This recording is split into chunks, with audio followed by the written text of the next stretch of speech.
Hello. Thank you for visiting Let's Get Scared channel. I hope all of you are doing well. Here is another supernatural story. Hope you will enjoy it. As always, your feedback and suggestions are welcome. Let's get started. I was in my early 30s.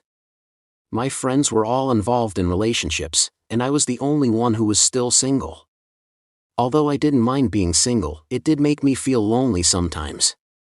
I have always been a fairly active individual with a variety of interests. But there were times when I wanted to do things with other people. My friends made an effort not to exclude me from having fun with them, but I disliked being a third wheel. I went out with some women, but those dates didn't turn into anything significant. So I tried one of the popular dating apps and found someone I was interested in. I had no idea this would be the scariest relationship of my life. Michelle looked to have it all. She was beautiful, articulate, and intelligent.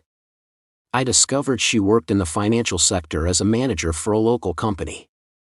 We talked almost every night on Zoom and texted regularly during the day for a while. Yeah, I thought she was a little clingy at times, but I dismissed it as a normal phase of our relationship. It was definitely my first experience dating in this manner. We visited each other frequently and had a wonderful time together. I eventually fell madly in love with Michelle. After some time, we decided that since my employment allowed me to work remotely, I should move in with her, and I did. Unfortunately, I quickly regretted this decision. Michelle lived in a big home.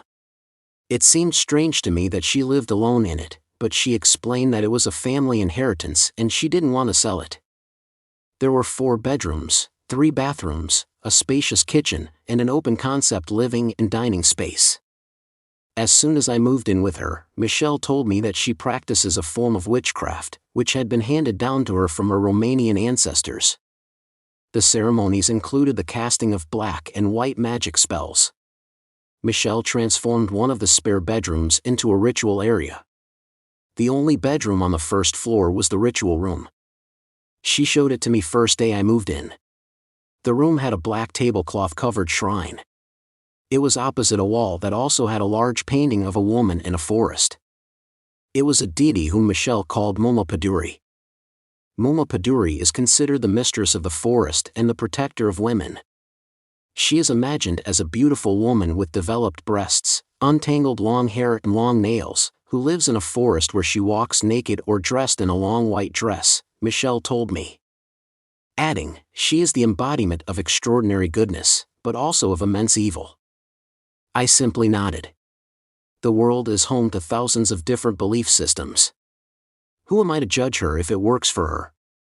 On the shelves of the left wall, there were numerous ritual paraphernalia, such as different colored candles, incense sticks, and various herbs kept in jars. I thought they were standard witchcraft tools. There were also odd objects such as human hair and nail clippings, a jar with writing that said graveyard dirt, bird feathers, and so on. Michelle routinely performed rituals behind closed doors. I reasoned that she required privacy. I am not particularly religious and did not believe in any spiritual concepts. But others' beliefs didn't bother me. So, while I considered Michelle's religious practices as odd, I respected her views. After a few months, I was settled well into my new life with Michelle. She worked hard, but often came home upset about work issues.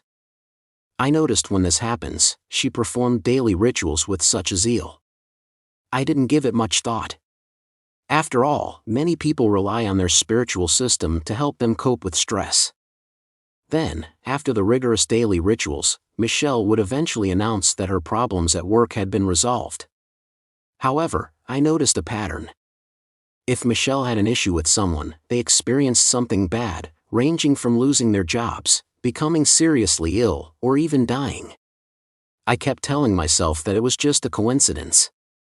I mean, does black magic actually kill people? Our relationship was going well until a friend of Michelle's, Tammy, decided to pay a visit and stay with us for a few weeks. I have to admit that when I saw Tammy, my jaw dropped. I adored Michelle and thought she was beautiful, but her friend Tammy was breathtaking. She was also a flirt. Despite my attraction to her, I would never cheat on Michelle. Michelle, on the other hand, was not convinced. We began arguing when Tammy was not around. Michelle began performing rituals daily again. Around the same time, Tammy complained that her personal belongings were mysteriously disappearing and reappearing. Michelle laughed it off, telling Tammy that she had most likely misplaced them. Tammy then developed a strange skin rash on her face. She suddenly had wrinkles and didn't look as attractive anymore. One time, I caught Michelle chanting something in a foreign language while spitting into Tammy's facial lotion. When I asked what she was doing, she replied, "Oh, I was smelling it and accidentally licked it." I found it strange, but I couldn't help but wonder if she was casting a spell. Tammy's rash worsened, and I began having nightmares about her. I began to feel physically ill around Tammy until I simply asked her to leave. I continued to be rude until she was so irritated that she packed her belongings and left. Michelle couldn't forgive me for every lustful glance directed at her friend, even after Tammy had left. Then, mentally, I didn't feel well. My nightmares were relentless, and the beasts I saw in my dreams sometimes appeared to me in my waking life. Michelle didn't want intimacy anymore. I couldn't concentrate on my work, and my performance suffered as a result. I thought I was going insane. For a while I had suspected that Michelle's black magic rituals had caused harm to others. To my horror, I soon discovered that I had been her victim as well. I awoke one night to find Michelle attempting to cut a lock of my hair. I was furious, and she explained that she only wanted a lock of my hair as a keepsake. We had the biggest fight ever that night. I accused her of causing me harm and threatened to leave her. "You will never leave me," she laughed. "You are locked to me." There was something ominous in her tone of voice when she said this. I decided to check out the ritual room the next day after Michelle left for work. I noticed 2 wax dolls on the altar. Cut-out pictures of me and Tammy were glued to their faces. A padlock was attached to the waist of the doll that represented me. Tammy's face was smeared with feces on the doll. The dolls had hair, and I recognized my own hair on the doll that represented me. The doll's head was covered in needles too. When I attempted to touch the doll, I felt a strange electrifying sensation in my hands. In pain, I stumbled backwards and collided with a wooden box. I opened it to see what was inside and was surprised to find more wax dolls. On the dolls' faces were cut out images of people whom Michelle disliked. Some of the dolls' chests were carved out. Those were people I knew had died. Michelle's rituals killed them. I just knew it. I didn't want to die. Panicked, I took the dolls that represented myself and Tammy, went to pack my belongings, and then left. I went back to my hometown and stayed with my parents until I found an apartment. But I've never had a stable relationship since. I've had nightmares every time I started dating a woman. I couldn't be intimate with new partners either. Medication and psychotherapy are ineffective. I saw various alternative healers and they told me the curse Michelle put on me can't be removed until she herself breaks it. So, my life has become a living hell.